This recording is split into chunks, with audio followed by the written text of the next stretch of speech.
To Alti.live TV. I'm Stefan Pazzo.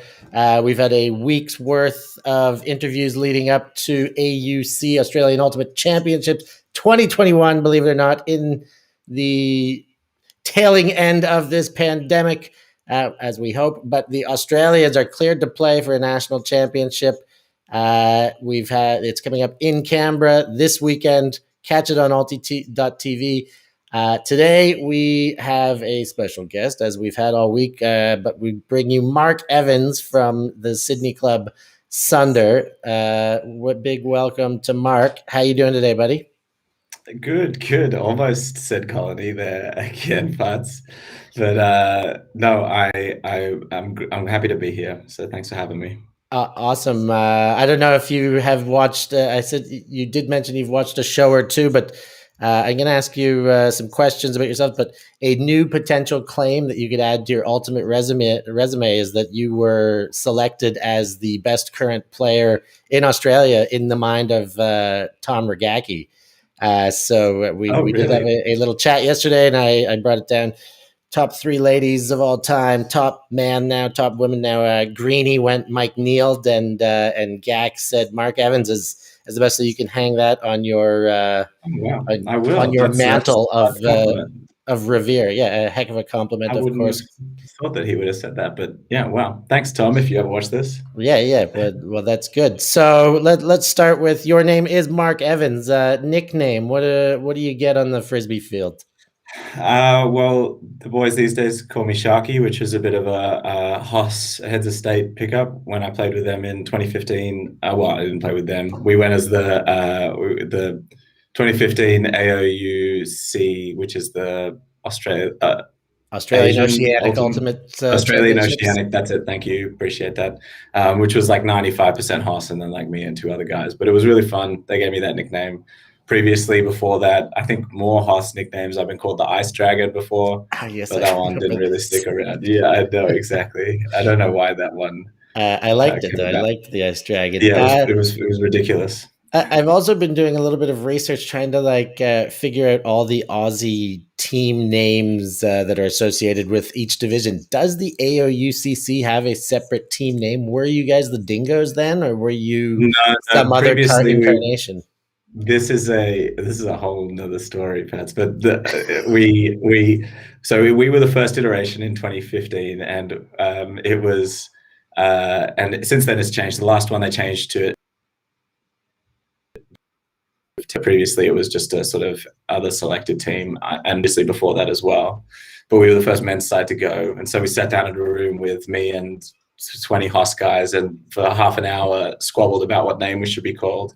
And it came down between the Blue Heelers, which is a classic Australian dog, and then a proposition that Jake Angelovich had put forwards half an hour beforehand, which all the boys thought was funny, which was the Iron Cows.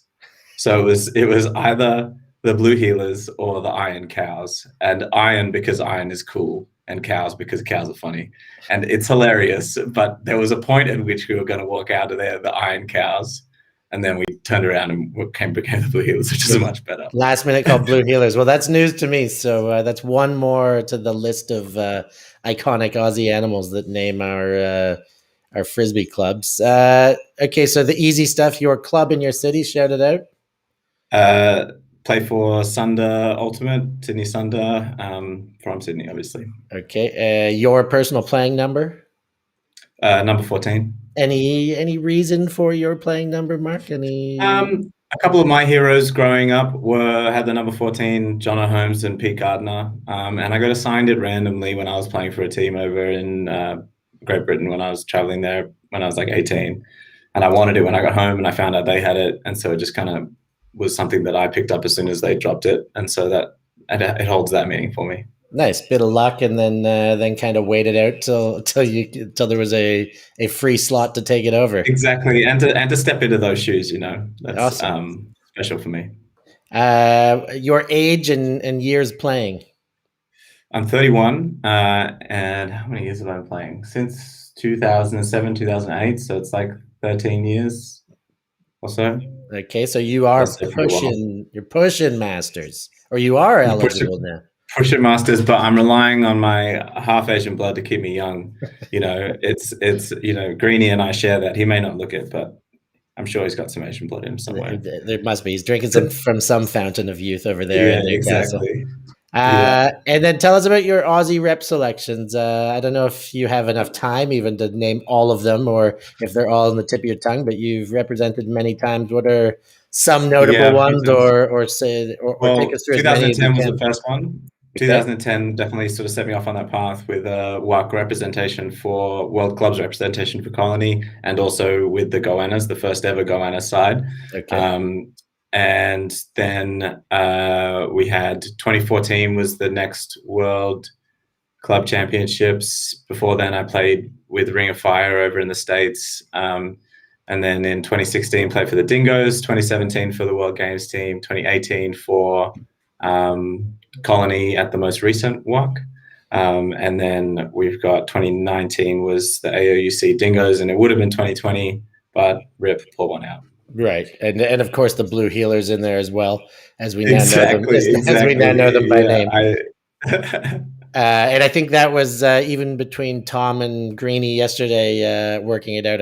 Somebody, I think Dan Clinton, commented that you also had that season or two of playing in the US that solidified your being the best. And Tommy was definitely taking that on as my decision's better because he's also got this US background too. So if nothing else, it works to justify your being the best in the game in Tommy's mind right now. So highly recommend if anybody's listening is thinking about going to the US to spend a season there. It is next level fun. It's so good. Yeah. Next level fun, and I imagine next level development. I know just looking at you, looking at Cupcake and Lotto, three teammates at one stage not long ago, I guess, but the three of you, the difference that was made pre-US and post-US was seemed to be, those real next level steps taking you from very good players to great dominating players. So there's something worth the while in that higher level of competition over there. Definitely. Yeah. I mean, just to spend like a year, 6 months a year, just focusing on it. That's kind of what you need when you get to that point where you're plateauing. So yeah, again, if you can go on exchange to the States, or if you can go and play for a team, Australia has plenty of connections, make the most of them, get over there. Because the more players we send over there, the better everyone gets here and the more we're able to push them when we get to that international level. Awesome. And one quick question while I'm in Europe and we have some European viewers here. You did play in Europe for a stretch, is that right as well? Or am I I just traveled through there on my gap year when I was 18, and I was ultimate obsessed at the time because I'd just been cut from the Australian under-18 side. And so I went there, determined to have a good time playing the sport, and I did. I had a great time. I played tour a couple of times with a team called London Revolution. It was very like bottom level. Awesome. I was not. And then I just played an Oktoberfest tournament. I don't know if you've played that one before, Steph. I don't know if it still exists, not. Really. So it sounds like it would be in Germany, but I haven't played it. Yeah. Anyway, that was awesome. So yeah, I mean, big love to European. I love the kind of. I feel like the hippie culture of Ultimate is still very much alive in Europe. I feel exactly the same. The amount of tournaments that have camping available, and the festival nature that still exists in more of the festivals. I hear you completely. I think that hippie nature is a bit more alive and well here than it is in North America and Australia, let's say. Definitely. So let's talk about this season, Mark. Tell us about the uniqueness of this season, the uncertainties, how you prepare for that, kind of how it started, how it's looking now. But take us through a bizarre season of SUNDER Ultimate. Yeah, totally. So, I think we'll get to the name at some point, but obviously there was the whole club change in terms of sort of like shifting our name, which is inherently tied to your identity. And then like, how do you bring that across to this new club, keep the good bits, leave the bad bits behind, and work through that with a similar roster, because it was not a lot of turnover. We had heaps of turnover in 2019. Again, we'll talk about talent though. I don't want to get so the season with COVID, obviously very much up in the air until there was sort of some glimmer of hope about it in December. But right as that happened, we got the news that Worlds was cancelled, and so you're trying to get pumped up about this season that's exciting for a lot of people. Excuse me, got something in my throat. Get it out. Get it out. And this other sort of devastating thing happened. So that was sort of personally definitely a bit of an up and down. And then getting into the season, it was sort of like, do we start training? When do we, when is the space restrictions going to be enough? Do we follow government guidelines? Do we follow council guidelines? Because they always kind of lag a little bit behind. And anyway, we got training. We got to tryouts. We got a couple of tryouts. We selected the team as kind of per normal. And it was a sort of slowish start to the season because there wasn't many tournaments.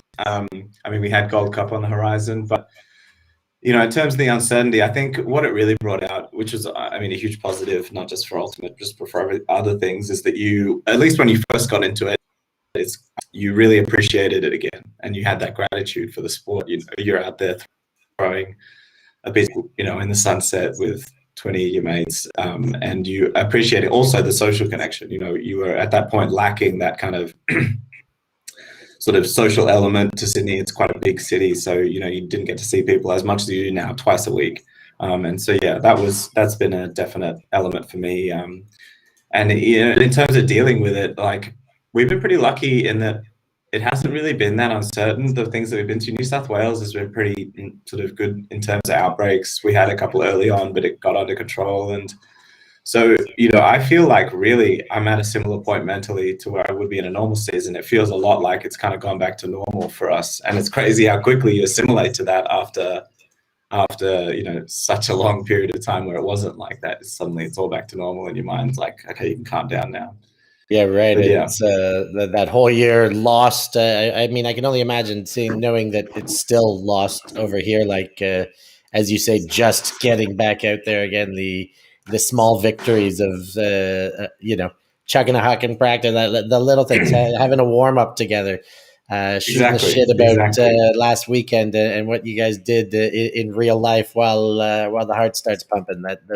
The good little starts and finishes to all your sessions. Yeah, so. Exactly. The silver linings around the beautiful cloud that is Ultimate, and you do start to appreciate them. And I wish that I could hold on to that feeling, because it's so fleeting, and you go back to taking it for granted so quickly. Bottle it up and make it tangible, and we'll get rich somehow. Yeah, exactly. So you did touch on it, and we discussed how we were going to go through some of these questions. So we will get there now. Talk about the change of the club name.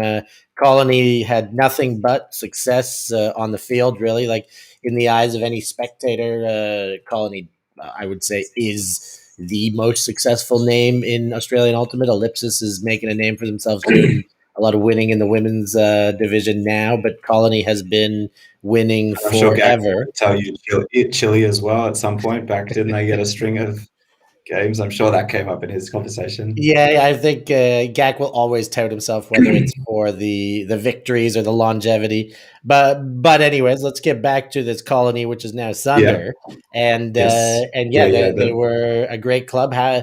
But why did this come up? How did it come up? And how did you guys deal with the change? It came up because a few of our club members felt uncomfortable with the ties that the name Colony has with, obviously, our colonial history.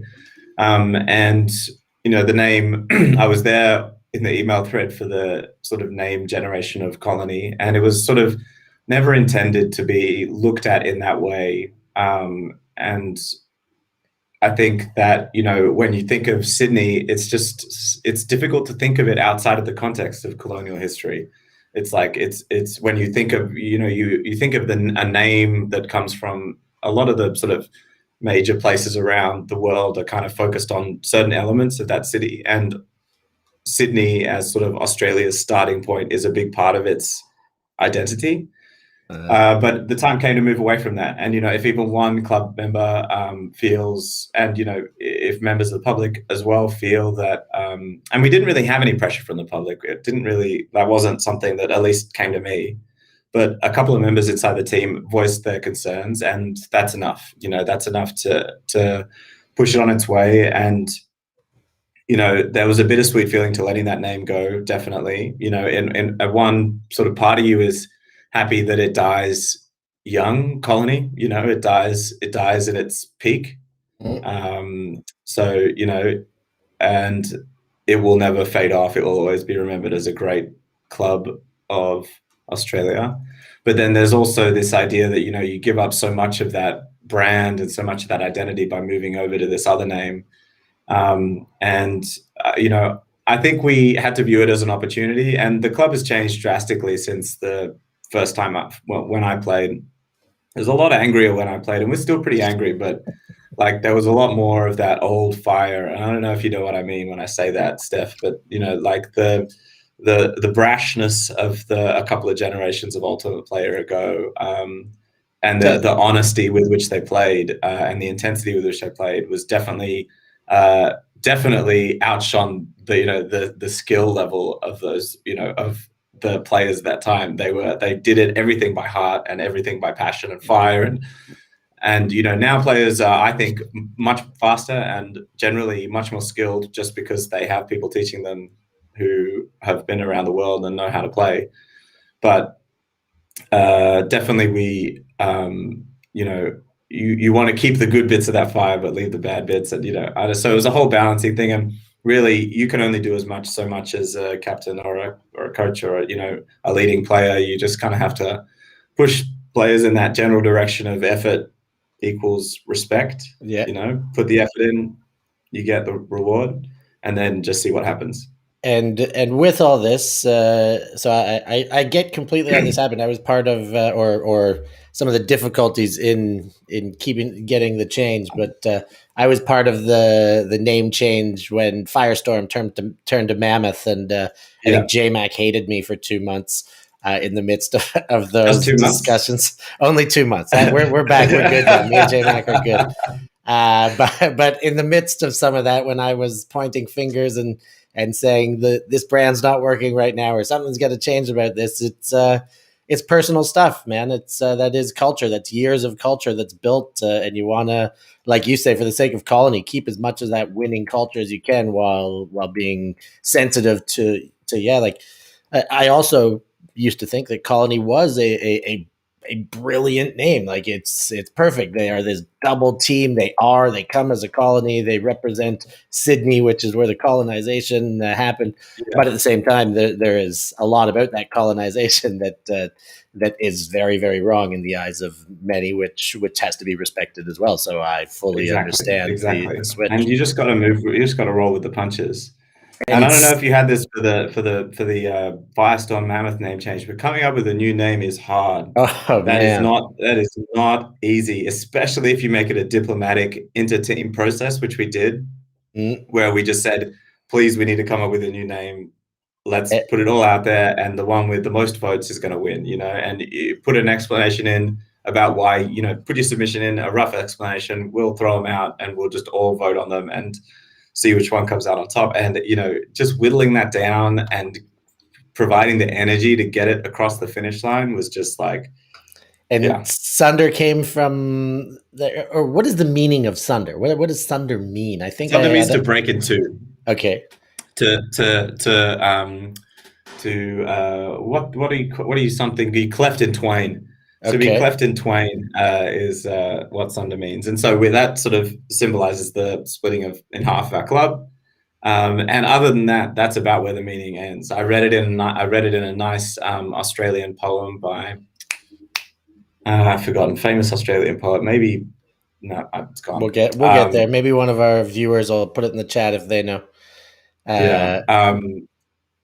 And so then I put that one forwards, and the boys kind of resonated with it, and then here we are. And then Lada Matos talked about one of your criteria in the naming, especially once you had Sunder, you needed to have two divisions of the club. Colony once was Plunder and Pillage, and I think other incarnations of that as well. But then, so now you've got your XY split as Sunder. Slice and dice they went with, and the term that Lado said you put some importance on was this yellability. Yeah, well, Elaborate I a little mean, bit on that. It makes perfect sense, but just yeah, tell us a little bit about it. I was gonna say, Steph, I feel like that would resonate entirely with you. But it's important for a name to sound good coming out of the mouth. It's got to have, like food, it has to have good mouthfeel. You say it and you're like, oh, I want to say that again, but louder. you know, I and love it. and I so love it. and so that's where we got with Sunder, and then Slice and Dice also. That whole, again, we went through that whole naming thing, and those are the ones we came out with, and they are yellable, and they have good double meanings, and you could throw stuff around. So yeah, Awesome. that's And what we I came love with. But it. yellability, Going back to throw all food. your names through that filter, and make sure that they're yellable before you settle on them, because no one wants to be yelling some ridiculous name that doesn't roll off the tongue. Yeah, I hear you 100%, which we've all done for sure. We've played for the ridiculous teams, smoking a Yes, pancake or something like this. That exactly, just, let's exactly. go smoking a pancake. Okay, what's going on here? Anyways, let's keep looking on. We discussed the similarities with Firestorm to Mammoth. Queensland this year, defending champions from 2 years ago, a lost season last year, and a last minute decision. They're not able to come because of health and safety, COVID regulations, restrictions. How does this resonate with you in Sydney? Like, what's the feel about like missing a national championship, going on with a national championship without the defending champs? Yeah, what's the general feel about this Yeah, good regulation twist, question. this limitation? I mean, it sucks for them. It sucks big time. I haven't talked to any of those guys in the entire lockdown. I have no idea whether they've been training. I have no idea whether they've been playing. Like, I guess it sort of depends on the quality of their season so far, how much of an impact they would have had on the field. I mean, obviously they're a super strong side, and probably would have been a top four contender again. But they also had lost some talent since that roster. I don't know if that's been discussed yet, or if you know specific names, A Steph. But tiny bit has been discussed. Liam Grimmin brought up a few big names that will not be joining them. I know Callan Spielman was one of the first ones that yeah, came out. John Callan, McNaughton, of course, taking a year off, and there was a few more. yeah, Uh, they had an American dude there that time they won. They had Zev as well, yeah, who's Zev not strong. there. That name was brought up. So Anyway, they will so like be potentially weaker unless their next man up plan is really everybody really steps up. exactly, everybody really stepped up. Quizzow was getting jacked over the pandemic. I mean, that could have happened too. I guess that's something that I hadn't really considered. Grimmin Mm. just rocks up and he's just like hulking out. Just that'd be crazy. I wouldn't know It what to do. But it could happen. it could happen. But yeah. So my anticipation of them, and I hope this doesn't offend any of them if they're listening, was that they would be a weaker team. And Mm. so, I think that with that in mind, with them not being a sort of superstar team that would have definitely cleaned the field and gone through and got that repeat, I still feel there's a lot of legitimacy around the title, and I think that yeah, I think that it's a huge loss for them. But you can't really, like, going into one of these things, you can't really let it like sit on your brain. No point putting an asterisk against your own title. Mm. Like, so Exactly. that's kind of my take. Yeah. Yeah, it's on. I mean, from my perspective, being a non-player out of country right now, seeing it happen, it's like it kind of limits the Australian Ultimate Championships to the Southeastern Australian It Ultimate does, yeah, it Championship. does. I mean, I don't know what happened to Perth.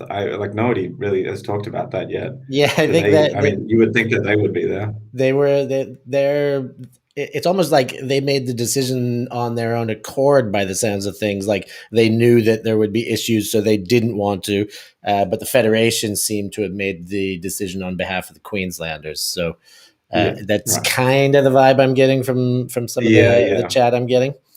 Mhm. Okay, let's keep moving on here, Mark. So let's talk about this AUC coming up. You and your Sunder squad. Uh, how's your team looking? First, maybe talk about some either injuries or concerns or players that walked away or retired in the last season, and then talk about some up and comers or some excitement or some superstars on your team that you're excited to see what they do? You know, we've had some turnover in our roster, but in 2019, we invested heavily in a huge squad of really new players. Like 2019 was the turnover year for Colony then, SUNDER now, and a lot of older players stopped playing. And so in 2019, we had a stopped playing or left or whatever, got injured, and so in 2019, our squad was 50% new players, total rookies. And so that was our sort of development year. And so now the team, I can't really talk about that many players that have left. I'm sure there are, and, I'm missing some notable names. I apologize to you if that is you. But for the most part, a lot of the players that played last year or would have played in the championship last year are back this time. And so that's great for A, our club, B, their development, because, now they're 2 or 3 seasons deep, and we're starting to get to that point where, our rookies really know what they're doing. And I'm sure you've had that experience as well on the field. You turn around, you do something else, you turn back, and suddenly this rookie who a couple of years ago can play now, man. What's happened? Yeah, exactly. And there's forehead. He's got a hammer too. Yeah, and it's also like it's smaller movements as well. You can see where they're looking, or it's like a poise with a disc, or a confident around break, or something small. And so that we're getting to that point. And so we have a lot of those players on my side of the team, SUNDER Dice, which sort of lent heavily on the athletics or athleticism side of things when we were selecting. And so we've got a lot of super young, super fast guys, really just on the front edge of their prime, like they're not quite there yet, but maybe this weekend they will be. Maybe this weekend they will be. This is their time to shine. This is their time to shine. And so that is what I'm stoked about coming into this tournament, is that there are going to be some highlight reel plays from Dice, and some crazily efficient shutdown man D from a lot of our players. We don't have that many injuries to speak of. There's a few sort of niggles here and there, but nothing major. It's sort of been a weird season because obviously training ramped up pretty quickly. And so if you hadn't been running during lockdown, we had a lot of sort of chronic failures of joints and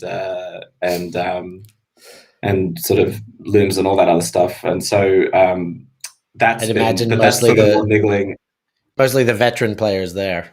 With that exactly. Kind of stuff. That's just like, exactly. Mostly the veteran players there, especially on rainy nights, when training was far away. Oh yeah. But no, we're good coming into the weekend, and I'm excited to see what all of our players who are just getting into that prime of their playing career are going to achieve on the field under some pressure, under the spotlight. Maybe we get a camera game, and stuff starts getting real exciting. Awesome. Well, we would love to see you under the Alti.tv cameras. I know that there's a freebie KO stream happening as well, which is interesting to see. We're looking forward to see how that all plays out. But it sounds like more coverage of Ultimate is better for more people. So we're excited to every end. So let's go to the big questions here, the hot takes, Mark. I know it's been difficult to keep your eye on the whole country's worth of Ultimate period with the limited domestic play, especially the women's division. But we'll start with the men.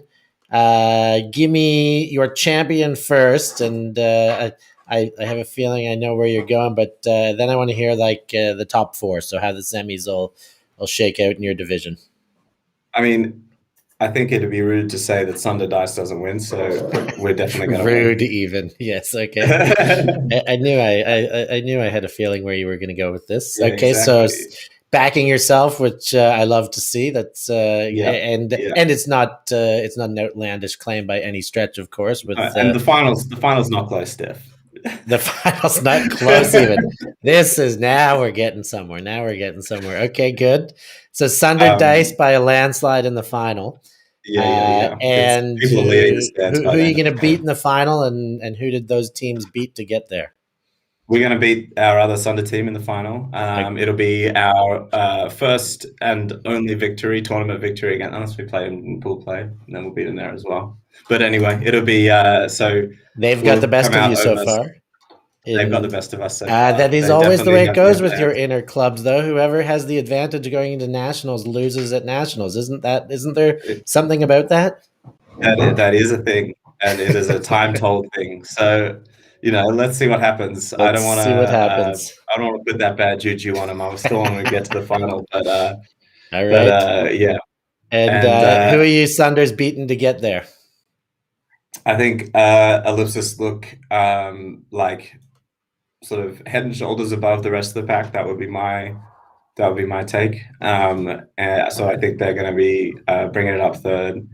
And then after that, I want to see Fishwick get there. I want to see Fishwick get a top 4. I like those guys.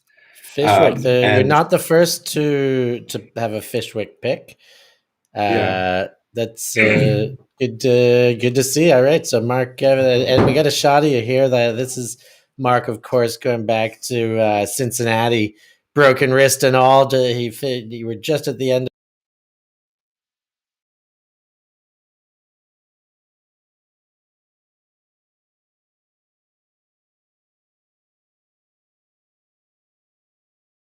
That was a heck of a trip there. So we wish you that kind of the luck, whatever you were using when you were back there in Cincinnati. We hope you got that same fire for yourself and for your team coming up this weekend in Canberra, Mark. It has been a pleasure to get in your ear. Thank you very much for joining us. No, it's my pleasure. Look out for us this weekend on the stream in the final and any other time we're playing. We really appreciate your support of the sport and our club. So yeah, thanks, Putz, and I hope to see you soon in the flesh. Awesome. Yeah, that's what I want more than anything, to see you and all of our Aussie or Ultimate friends can be together and play in tournament and have some fun once again. That time it's got to be coming soon. In the meantime, I'd like to thank Hotel de Wortel for the production here in Amsterdam. Of course, huge thanks to Ulti TV for the broadcasting distribution of Australian Ultimate. More than 10 years now, Ulti TV has been doing this. So make sure you follow, subscribe, comment, become a member of all things Ulti TV, Instagram, Facebook, and YouTube. And I'm Stef Pazzo. I have Kat Smith coming up right after Mark Evans. She's already in the waiting room right now. We're going to go away for a sec and be right back with her. But thanks for joining us. Be good and don't do anything I wouldn't do.